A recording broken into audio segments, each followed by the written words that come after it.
कोस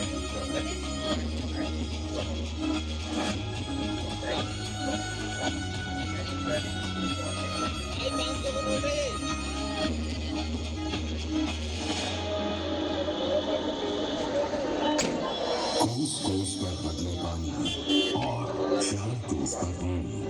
ये कहावत एक ऐसी हकीकत है जो भारत जैसे बहुरंगी और विविधतापूर्ण देश की कहानी को बयां करती है।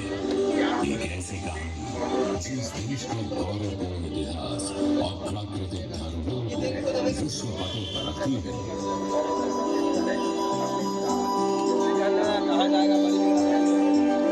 28 राज्यों और 8 केंद्र शासित प्रदेशों से बने हमारे देश में हर जगह की अपनी एक विशेषता, अपना एक सांस्कृतिक महत्व है। अपनी विशिष्ट संस्कृति से परिपूर्ण ऐसी ही एक जगह में हम आपको लिए चलते हैं। ये है भारत की दूसरी सबसे अधिक आबादी वाले राज्य महाराष्ट्र में, जो अपने अंदर समेटे हुए ऐसे शहर जो देश की शान बढ़ाते हैं। हम बात कर रहे हैं महाराष्ट्र के तीसरे सबसे बड़े शहर नागपुर की, जो इसकी उप राजधानी भी है। इतिहास के पन्नों को टटोलें तो देवगढ़ के गोंड राजा बख्त बुलंदशाह ने 1703 में अपने राज्य विस्तार के लिए नागपुर शहर की स्थापना कर इसे अपनी राजधानी बनाया। यहाँ बहने वाली नाग नदी के नाम पर इस जगह का नाम पड़ा नागपुर। गोंड राजाओं के बाद नागपुर मराठा साम्राज्य के अधीन आया। वही महान मराठा साम्राज्य जिसके संस्थापक थे वीर छत्रपति शिवाजी महाराज।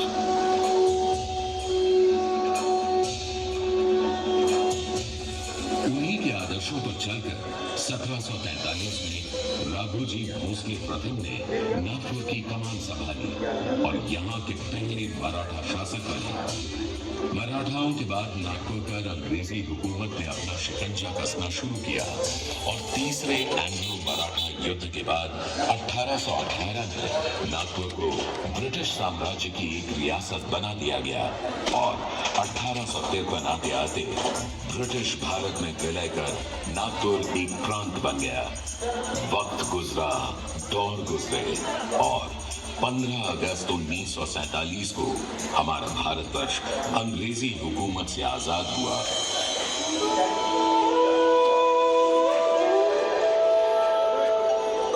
आजादी के बाद नागपुर के विकास की भी रूपरेखा तैयार की गई और इसे कॉटन हब के रूप में विकसित किया जाने लगा। साथ ही साथ औद्योगिकीकरण को बढ़ावा देने हेतु बहुत से कल कारखाने लगाए गए। 1960 के बाद यहाँ की मराठी आबादी को देखते हुए इसे महाराष्ट्र के जिले के रूप में शामिल किया गया। 9,890 वर्ग किलोमीटर, 13 तहसील और 1969 गांवों से बना नागपुर शहर विकास की ओर अग्रसर हो अपनी बाहें फैलाए सभी का स्वागत कर रहा है।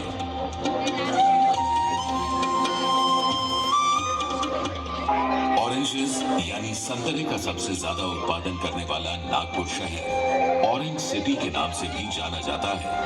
खूबसूरत झीलों से घिरे हुए नागपुर शहर के आसपास वाले इलाकों में पहले वन क्षेत्रों में सबसे अधिक टाइगर पाए जाते हैं। इसलिए नागपुर को टाइगर कैपिटल ऑफ इंडिया भी कहा जाता है। यह सारे क्षेत्र अनेक जंगली जीवों और वनस्पतियों से समृद्ध है। इसके अलावा नागपुर में एशिया का सबसे बड़ा चिड़ियाघर गोरेवाड़ा में ही स्थित है। इन सभी जगहों को देखने के लिए हर वर्ष असंख्य सैलानी आते हैं।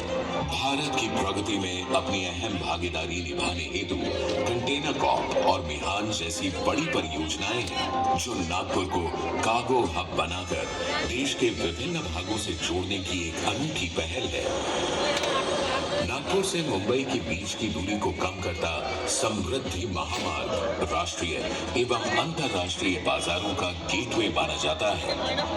इस महामार्ग को हिंदू हृदय सम्राट बाला साहब ठाकरे महाराष्ट्र समृद्धि मार्ग से भी जाना जाता है, जो उनकी शख्सियत को एक छोटी सी भावभीनी श्रद्धांजलि है। सफर को सहज बनाती नागपुर की मेट्रो रेल प्रकल्प और साथ ही वंदे भारत एक्सप्रेस ट्रेन यहाँ के वर्तमान कार्यों को दर्शाती है। नागपुर शहर के बारे में एक रोचक तथ्य ये भी है कि यहाँ 0 माइल यानी 0 मील का पत्थर लगा हुआ है। क्योंकि नागपुर भारत के बिल्कुल मध्य में स्थित है, इसलिए 1907 में यहाँ GTS यानी ग्रेट ट्रिग्नोमेट्री सर्वे के दौरान यह पत्थर लगाया गया था।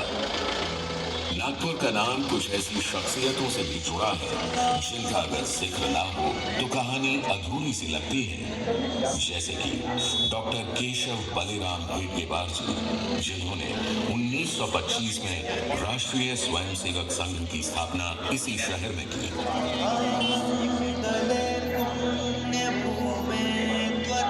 राष्ट्रीय स्वयंसेवक संघ का मुख्यालय नागपुर में ही है। इनके अलावा बात करते हैं भारतीय संविधान के रचयिता डॉक्टर बाबा साहेब आम्बेडकर की, जिन्होंने इसी शहर में 14 अक्टूबर 1956 के दिन अपने अनुयायियों के साथ दीक्षा ले बौद्ध धर्म ग्रहण किया था। नागपुर में ही बौद्ध धर्म और उनके अनुयायियों का प्रतीक स्मारक दीक्षा भूमि भी है। आज नागपुर सहित देश के सभी ऐतिहासिक एवं पारंपरिक सांस्कृतिक विरासत व आधुनिक विकास की धाराओं में बह रही भारत की विविधता पर पूरी दुनिया की नजर है। भारत की प्रेसिडेंसी में आयोजित G20 सम्मेलन का थीम वसुधैव कुटुंबकम यानी एक पृथ्वी, एक परिवार, एक भविष्य, मानवता के समक्ष उपस्थित कई चुनौतियों से निपटने के लिए नई सुबह लेकर आया है। 1 दिसंबर 2022 से 30 नवंबर 2023 तक G20 सम्मेलन भारत की प्रेसिडेंसी में आयोजित हो रहा है, जिसमें सभी सदस्य देशों की मेजबानी कर एक मंच तैयार करना भारत के लिए एक बड़ी उपलब्धि है। माननीय प्रधानमंत्री श्री नरेंद्र मोदी जी के नेतृत्व में G20 सम्मेलन में सम्मिलित सभी सदस्यों एवं अतिथियों को भारत की समृद्ध सांस्कृतिक विरासत को और करीब से जानने का अवसर मिला है। आज हम यह गर्व से कह सकते हैं कि भारत के लिए G20 सम्मेलन की प्रेसिडेंसी सही में अमृतकाल की शुरुआत का एक सुनहरा प्रतीक है।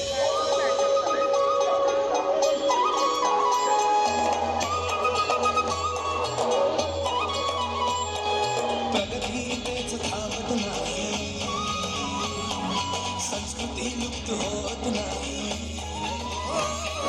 प्रगती इथेच थांबत नाही, संस्कृती लुप्त होत नाही, निसर्गाच्या अनोख्या सावली समृद्धीची कमतरता नाही, समृद्धीची कमतरता नाही।